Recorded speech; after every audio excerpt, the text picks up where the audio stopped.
Instead of revolutionaries like Moses or Gandhi or Jesus, Madison, Washington, America's children now are taught to revere revolutionaries like Che or Mao or Castro.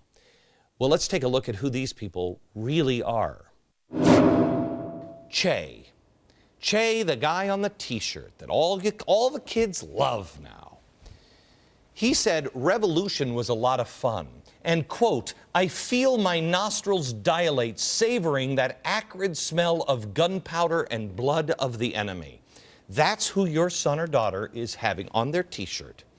He admitted to shooting people in the back of the head as, quote, a matter of course, but says he didn't turn into a cold-blooded killing machine until Castro took over. Castro put him in charge of the La Cabana prison, where he oversaw the killings of up to 2,000 people, executed without trial or due process. That's Che. Oh, but it gets worse. How about Fidel Castro? His firing squads murdered pregnant women. His Coast Guard machine gun mothers with children that were trying to escape on rafts. His regime made Cuban women into the most suicidal women in the world, tripling their pre-revolution suicide rate. He tried to destroy New York City 2 times. Did you know that? Once, of course, with nuclear missiles. In 1962, he planned to set off 500 kilos of TNT in stores and Grand Central Terminal on a busy shopping day. Oh, we just love Castro now, don't we? His slogan, please listen.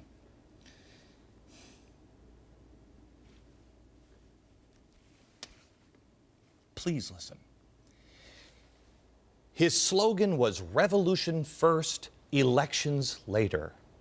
He locked up groups such as homosexuals in concentration camps during the 1960s. They were subject to medical and political re-education. Then we have the chairman, Chairman Mao. He sets up Chinese gulags, an empire of slave labor camps filled with poorly fed counter-revolutionaries. In case you don't know what a counter-revolutionary is, to somebody who respects Chairman Mao, that would be people like the Tea Party people.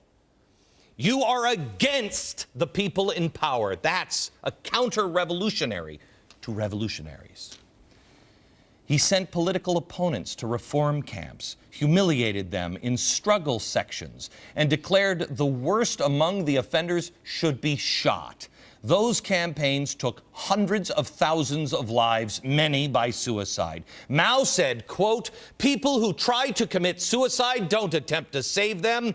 China is such a populous nation, it is not as if we can't do without a few people, end quote. He said, quote, we are prepared to sacrifice 300 million Chinese for the victory of the world revolution. Scholars estimate that 16.5 to 40 million people died during the Great Leap famine, which was mostly caused, see if this sounds familiar, by the implementation of collectivization policies that reduced incentive and output of food. All told, Mao was responsible for well over 70 million deaths in peacetime, more than any other 20th century leader. Do you hear it? That's Mao. You don't read about these people anymore. You don't have your children study these people anymore. Why is that? No. We're only teaching our kids that these guys are cool.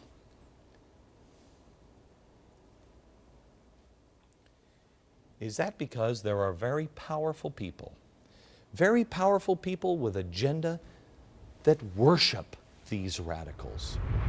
White House Communications Director Anita Dunn, standing in front of a group of graduating high school students and praising him.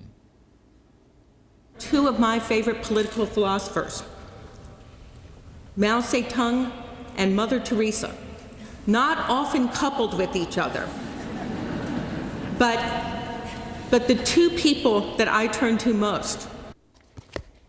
Che. Our kids don't know who he is. Cold-blooded killer.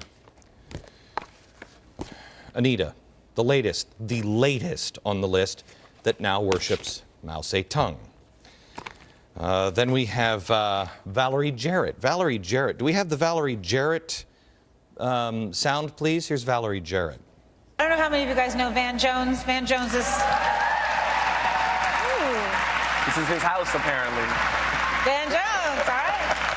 So, Van Jones, we were so delighted to be able to recruit him into the White House. We've been watching him really for, he's not that old, but for as long as he's been active out in Oakland and all of the ways that he has, creative ideas that he has. Stop. Anytime she tells you that she didn't know who she was, you remember that. Oh, I don't know. I didn't know who he was. I've been watching him ever since he's been in Oakland. This man is a committed communist revolutionary. He also loves Mao. Look at how many people we have already have in common with good old Mao. You feel comfortable with the government of the United States being run by people who idolize and look to this man, where is he? This man, most often. How did we get here? I mean, I remember growing up, one of my heroes was George Washington. They used to be our founding fathers. Now we don't even talk about them. They used to be explorers, and dare I say it, spiritual leaders. Kids growing up in America, we used to admire people like Joe DiMaggio or Lou Gehrig. But you don't have to go back to the 40s to remember a time when the country just had a different feel to it. When communists weren't revered, they were reviled. I have to tell you, I'm tired, and I think you are too. We work hard all day. Our country is on fire. The world is on fire. We come home after fighting our day just to be able to get home in time for dinner, to spend time with our kids. Then you sit down and you hear about what our kids learned in school that day, or the indoctrination video that they were shown, or that somebody from the administration was telling them how wonderful Mao Zedong was. Who hired all of these people? Who hired them? Let's clean up the mess. We don't need blame. We just need to unite. This is not who we are. We do the hard thing. We do the tough thing. And then when we're gone, our children will tell our grandchildren the stories of what we did at this time to set our country right again and to regain our honor. And maybe, if we're lucky, someone in that room will say, wow, where are the Americans like that anymore? The revolutionaries we should be teaching our children to revere, next. In a show about the history of revolutions, I think it's only wise that we take a few minutes to point out the revolutionaries who we can actually ask our children to grow up to be like. Take a look. Let me show you a group of radicals.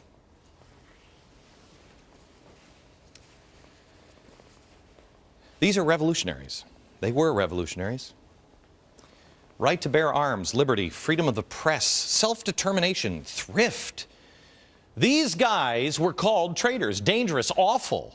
This thought was unspeakable. This was all new thought. They were revolutionaries for freedom.